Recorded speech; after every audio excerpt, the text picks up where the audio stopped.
એક ગામમાં એક ડોશી તેના બે દીકરાના પરિવાર સાથે રહેતી હતી. તેમાં મોટા દીકરાની બહુ ખૂબ જ જબરી હતી.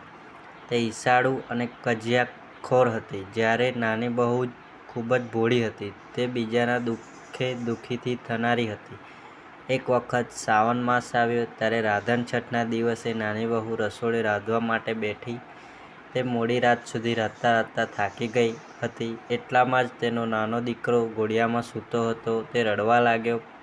તેની પાસે થોડી વાર આડી પડી તો સૂઈ ગઈ અને ચૂલો ઠારવાનું ભૂલી ગઈ. ત્યારે શીતળા માતા રાતે બધાના ઘરે ફરવા નીકળ્યા અને તે ચૂલામાં આડોટવા લાગ્યા તો તેમને ટાઢક થવાને બદલે આખું શરીર દાઝી ગયું.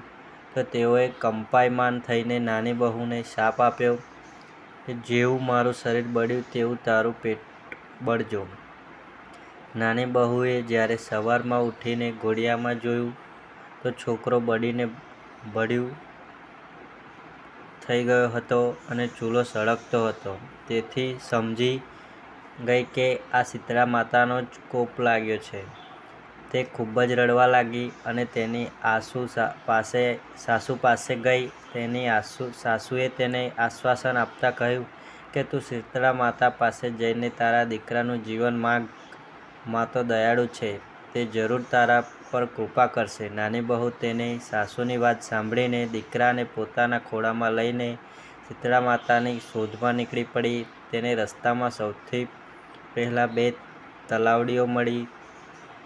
તે આખી પાણીથી છલોછલ ભરેલી હતી, પરંતુ તેનું પાણી તો પીતું નહોતું, કેમ કે જે તેનું પાણી પીવે તેનું મોત શરણે થતું હતું. નાની બહુ આ રીતે પોતાનો દીકરો લઈને જતી જોઈને તલાવડીએ પૂછ્યું કે બહેન ક્યાં જાય છે?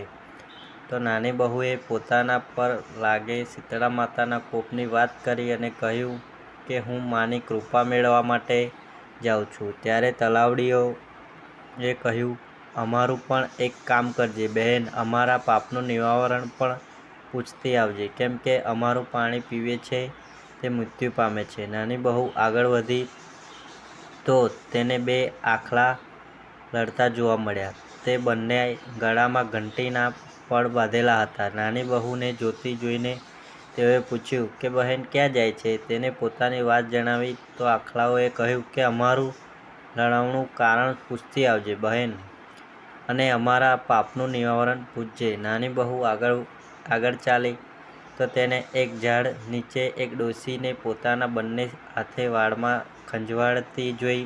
તે ડોશીએ વહુને પૂછ્યું કે બહેન ક્યાં જાય છે? આમ હાંફતી હાંફતી બહુએ શીતળા માતાના કોપની વાત કરી. ત્યારે ડોશી બોલી કે જરા મારું આટલું માથું જોતી જા. નાની બહુ ખૂબ જ દયાળુ હોવાથી તેને કહી શકી નહીં અને તેના પોતાનો દીકરો તેને ડોશીના ખોળામાં મૂકીને તેની જૂ વીણવા માટે બેઠી. થોડી વાર પછી જ્યારે ડોશીનું માથું ઠરી ગયું ત્યારે તે આશીર્વાદ આપ્યા કે જેવું મારું માથું ઠર્યું તેવું તારું પેટ ઠરજો. એટલામાં તો ચમત્કાર થયો અને તેનો દીકરો જીવંત થયો. નાની બહુ સમજી ગઈ કે આ શીતળા માતાનો જ છે. તે માતાને પગે પડી ગઈ અને પોતાની ભૂલની માફી માંગી. ત્યાર બાદ તેણે તલાવડીઓના દુઃખના નિવારણ પૂછ્યું તો માતાએ જણાવ્યું કે ગયા જન્મમાં બંને શોક્ય હતી. દિવસ ઉગ્યાથી આથમ્યા સુધી લડતી રહેતી હતી.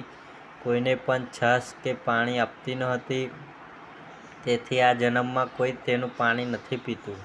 તું જોઈને પાણી પીજે તો તેના દુઃખ પણ નિવારણ થઈ જશે. ત્યારબાદ તેણે બે આખલાના લડવાનું કારણ પૂછ્યું તો માતાએ જણાવ્યું કે તે ગયા જન્મમાં તેઓ દેરાણી જેઠાણી હતી. તે બંને રાગ દ્વેષથી ભરેલી હતી અને કોઈને પણ દળવા દેતી નહોતી. આ જન્મમાં આખલા બંનેના ડોકે ઘંટીના પડ બાંધી લડ્યા કરે છે, પરંતુ તે બંનેના ગળેથી ઘંટીના પડ છોડી નાખજે તો બંને લડતા બંધ થઈ જશે. નાની બહુ શીતળા માતાના આશીર્વાદ લઈને ખુશ થઈને પાછી ફરી. તે રસ્તામાં આખલા મળ્યા.